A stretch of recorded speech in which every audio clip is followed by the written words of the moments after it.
Okay. All right. So we're recording, and hopefully I can get this video easily, and it'll be in a format that people can see. But we're here because we forgot to ask a question that we had promised to answer during intelligent speech, and so we are going to do that. And the question is asked by Ira. This question is more about your other podcast, The History of Witchcraft. For some of the evidence, it seems that witchcraft panics follow a similar spread to that of a meme, kind of like an intellectual virus. Panic spreads along trade routes through the speed of pamphlets, which would be adapted by local printers to better fit local conditions, leading to an outbreak of panic which would claim some victims and then subside, perhaps to reemerge later. What is your opinion on viewing witchcraft trials as a meme? So first off, that's a fantastic question, and I've put a lot of thought into it. And it's an interesting idea, and I'm sure if they haven't already, there are historians who will have looked at it in this way, even if it's just an article or two, not a full monograph. But I think there's a lot of similarities there, but I don't want to oversell it. I think one similarity is that memes and witch panics are very decentralized. Well, with memes, they're almost always decentralized. There's very, very rarely, there's not one guy in charge of the meme. Once the meme takes off, that's it.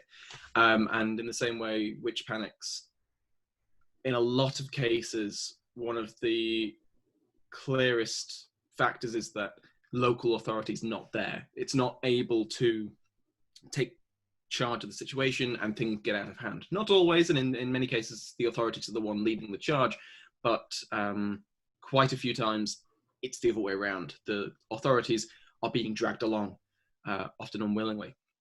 So in that sense, they're somewhat like memes.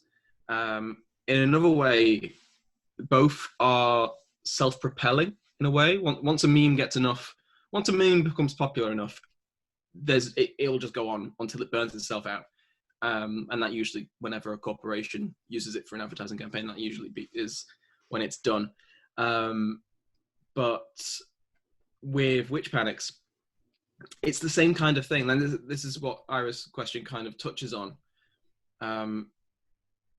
Not so much with trade routes and with pamphlets being reprinted or something like that, but more the case of when one community hears about a neighboring community and finds out that they're persecuting their witches.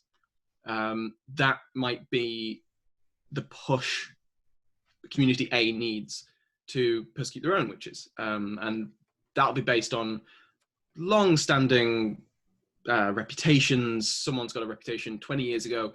They had an argument over a cow. They didn't get paid for it, or they didn't get paid enough and the cow died. And then this is how long we're talking. This is how long these reputations can last. So it isn't so much that as an intellectual virus, the people didn't all of a sudden discover or find out about witches. There was always an underlying believability. No, wrong word. Credulity. That was always there, and then it was just built up with local factors, local reputations.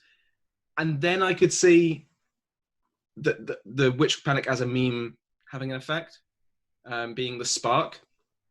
But again, I don't want to oversell it, because witch beliefs were endemic at different regions and at different levels of society. They had different attributes, but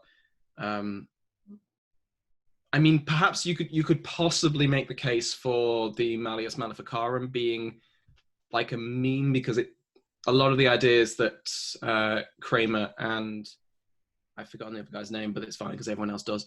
A lot of the ideas they came up with were new, and they were not officially endorsed. But then they took hold then. So maybe in that sense, when you're getting very early on, quite early in the printing press as well. But after that, I think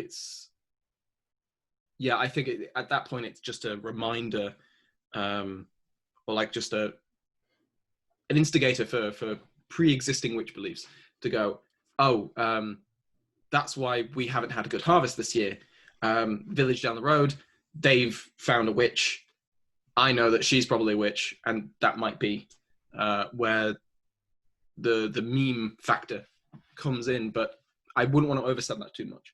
And like I said, there's probably historians that have written about this, and I'm actually going to look into this after this and see, because it's a very interesting idea.